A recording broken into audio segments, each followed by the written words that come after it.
mime twist. In this video, I'll be making an animal-based lantern.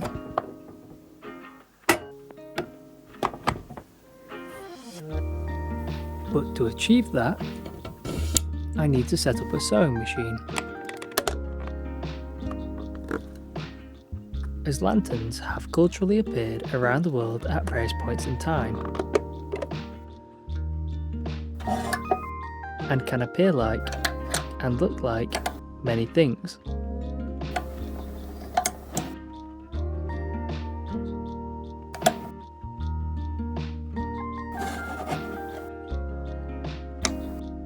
But generally, a lantern is a protective case for a light source that allows for the transmission of light outside of that container.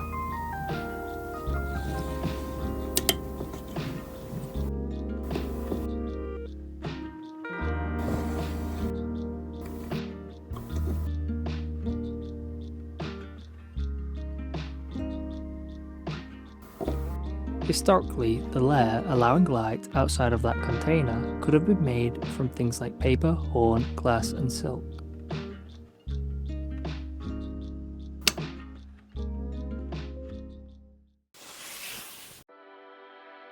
But I'll be using polyester and velvet from scrap bins to form today's subject's epidermis.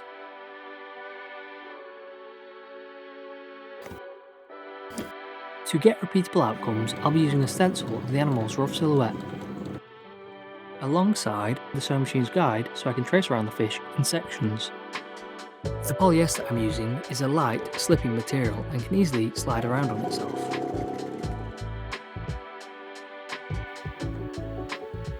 So to minimise how much the fabric moves, I'm feeding it through the machine slowly, especially when going around corners, which I chose to do manually with the hand wheel, making sure the needle is left in the fabric before lifting the presser foot, so I can rotate around the last point that was stitched.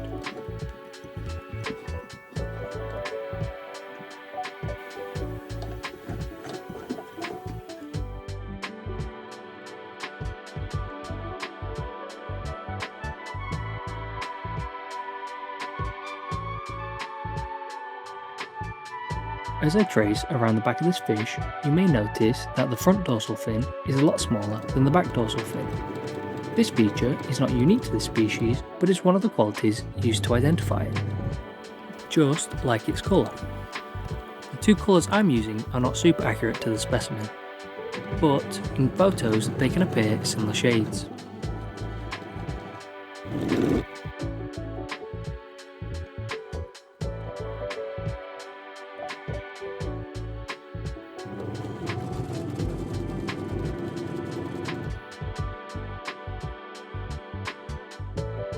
A better indicator for the type of fish this is outside of its fusiform shape is where this first stitch will end,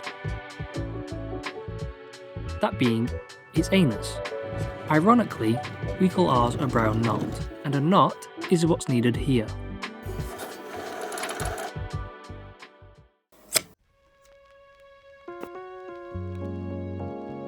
Which is simply just going through the fabric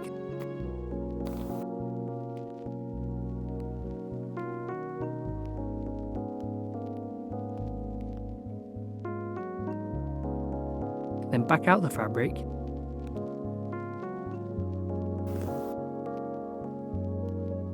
and through the loop that it's made twice and pulling it tight.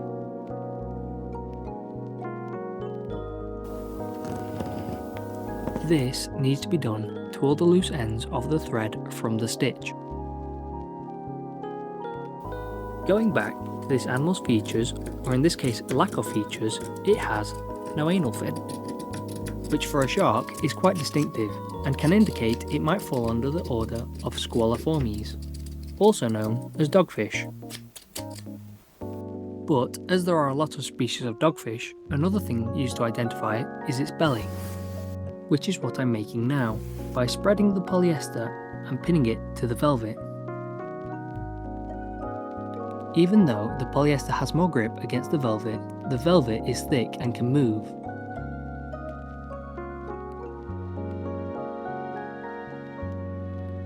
so again I'm approaching this slowly and steadily. As this animal is bilaterally symmetrical, it is important to avoid as much movement as possible, as I can only work on one side at a time, and will have to recreate what is done to the opposite side if anything happens.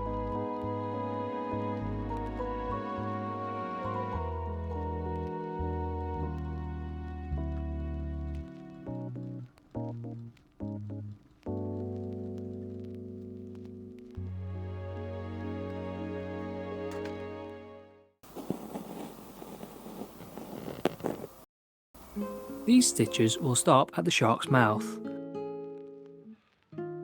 but when cutting, I will leave a bit of fabric extra to sew back onto itself to make the shark's lip and lower jaw, remembering to pin this extra fabric back before attaching another piece of velvet to make the snout and upper jaw.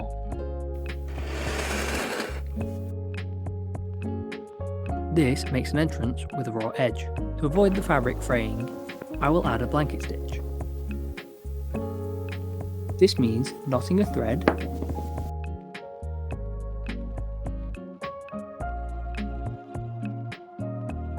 then taking that thread through the back of the fabric and pulling it tight, going around the edge to the back of the fabric and going through the same place as before, making a loop around the edge. Go through that loop and back onto itself in the direction you wish the stitch to go in, and pull it firm. Then, for the next stitch, go to the back and push through. Then slide the needle through the loop that was just created by connecting the previous stitch to the one that was just made. Pull it firm and then repeat. That's the blanket stitch. If wishing for a better explanation, I'll put links below.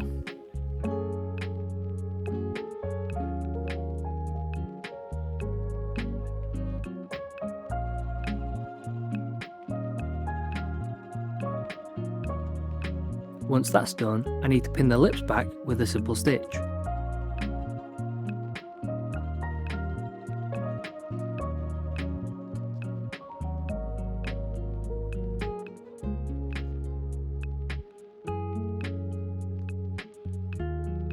So it's ready to be turned inside out.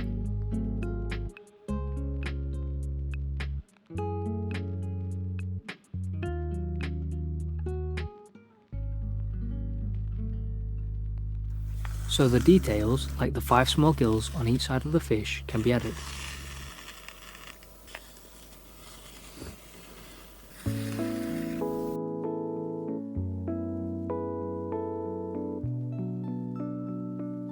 I can also add their very large eyes, and this might hint at their underwater lifestyle.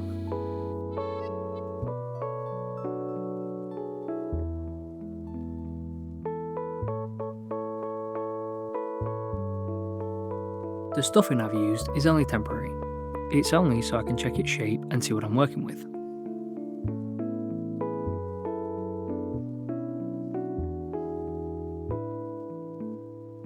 But in order to have this fish to have a glow up, the stuffing will get replaced with bamboo. But as this bamboo is fresh, it needs 6 weeks so it can be dead and dry enough to retain whatever shape it's turned into.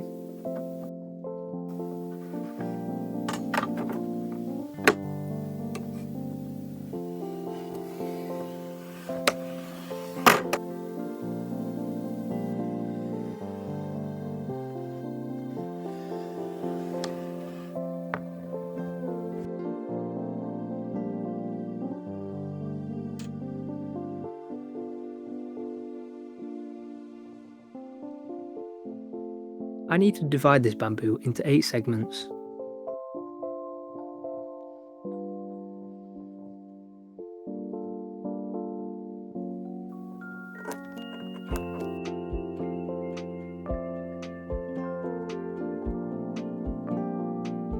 And draw rough lines across the bamboo as a plan to follow, thinking bamboo is like wood, as this is the first time I've ever worked with it.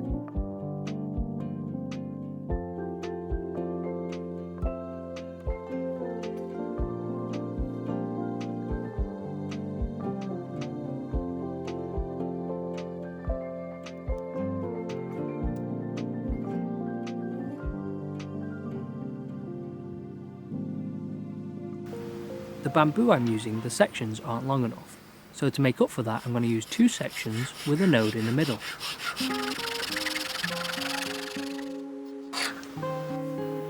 And I'm only using a hacksaw as it was the only saw I could find that day.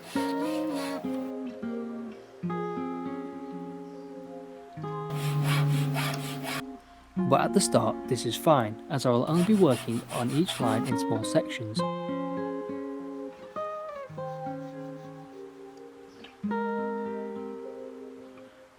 Slowly moving down the bamboo once all the lines are cut just above where the vise is holding for structural stability while sawing.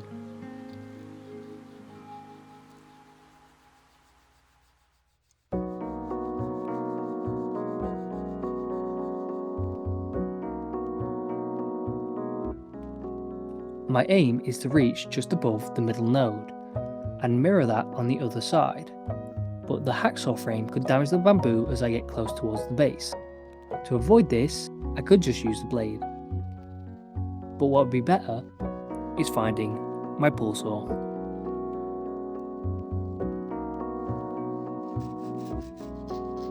Unfortunately, the same rule of working down each line slowly in small sections still applies, but now it can be done quicker.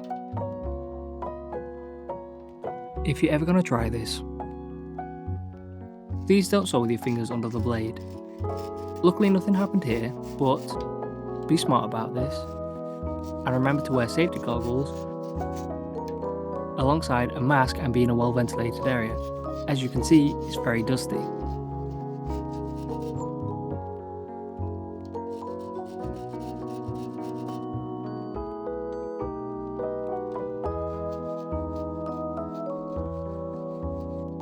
And at this point you might be questioning, why am I sawing the bamboo and not splitting it? My thinking being, I could use a little gap between each of the segments for later on, which the saw could provide.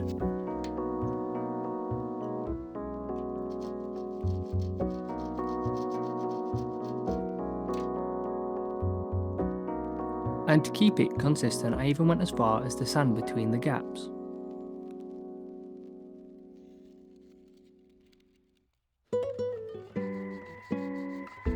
I even made a few spares if anything went wrong. And, just in case I didn't need those gaps, I made a few spares inspired by this matcha whisk by splitting down the fibres with a box knife.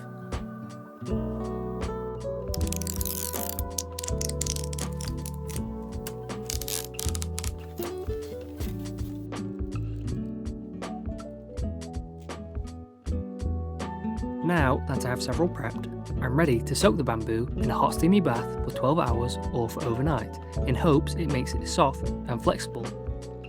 Unfortunately, because of the bamboo's length, I can only soak one side at a time. To avoid being wasteful, I will take this inside and put it next to a radiator, alongside putting a cover over it, and put glass and ceramics in the bucket to raise the water level and retain heat for longer. When the bamboo is cut into strips, it's a lot more flexible one way than it is another. And this applies when dried or when soaked.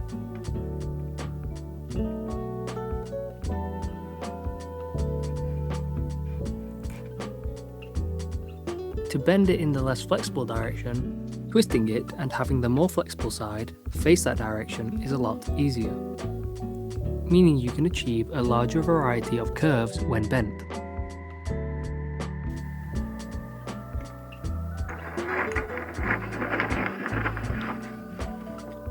Which is relevant when the strips are still connected to the node like they are here.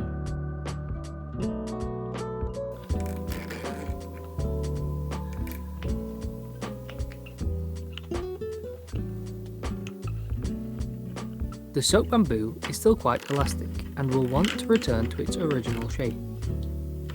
To avoid that, pinning it down with wire or cable ties is needed. But with the twist, it adds another direction the bamboo will want to move in. So mirroring the twist with a strip next to it or opposite it and binding them together helps prevent that movement, because it's applying an opposing force.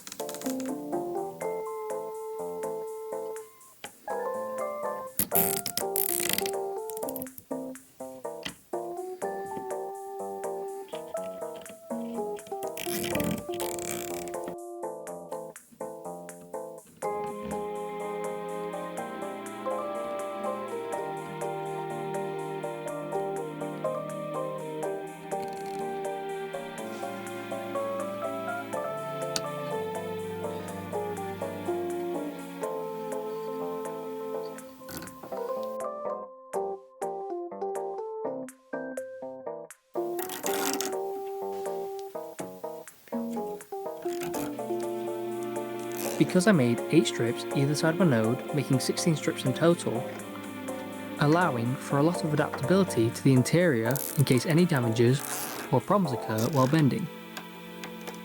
Just making sure I keep comparing it to the shape of the shark and adjusting it where needed. Once satisfied, I will leave it 24 hours to dry so it can retain its shape and the bindings can be removed, allowing for the bamboo to be refined and trimmed into shape, for it to be assessed for any damages. Like where this one was twisted and pulled at the same place, putting too much stress in one spot. But luckily, just adding some wood glue might help prevent any further damage and make it still usable. If the bamboo doesn't quite fit, it can be adjusted in several ways. One way is wedging between the strips by putting something like string or thread between them and making it wider.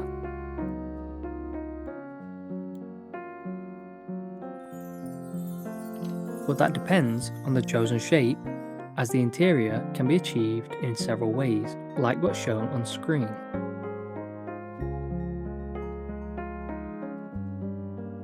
Finally, we're ready to fill the void inside this fish's heart.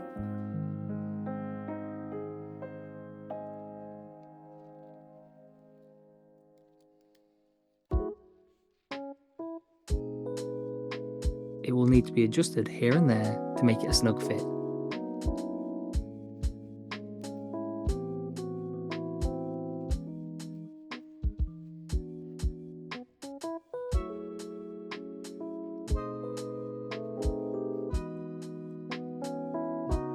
Even though I made these two sharks the exact same size, within this species there is sexual dimorphism, where females are a lot larger than the males, but outside of size, I believe they look the same. Speaking of visual appearance, the velvet I'm using would be a lot darker in real life, but for practical reasons, it being this light is quite useful. Another thing I should have added, as it's important for their biology, is all their shark fins end in a translucent quality, and it differs a lot from the rest of the body.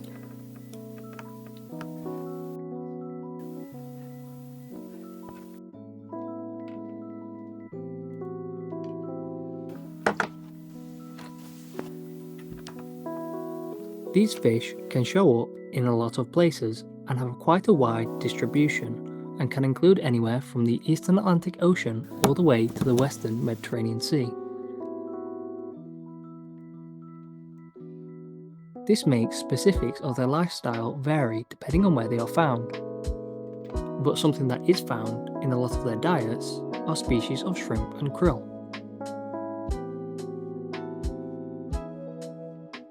And in later maturity, their diets can include species of cephalopod like squid, alongside bony fish. This was my attempt to make Ectomopterus spinax, also known as the velvet-bellied lantern shark. It gets its name from the smooth, velvet-like belly that can produce light from organs known as photophores. But its belly is not the only area that glows, as it has spines in front of its dorsal fins that also glow.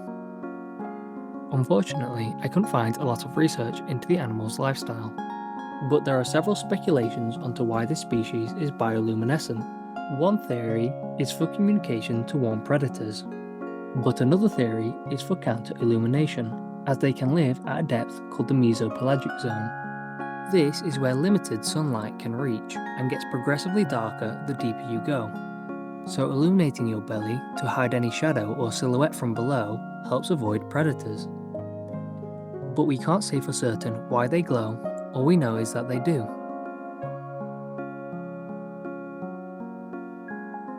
Thank you for watching. If you like what you see, please like and subscribe.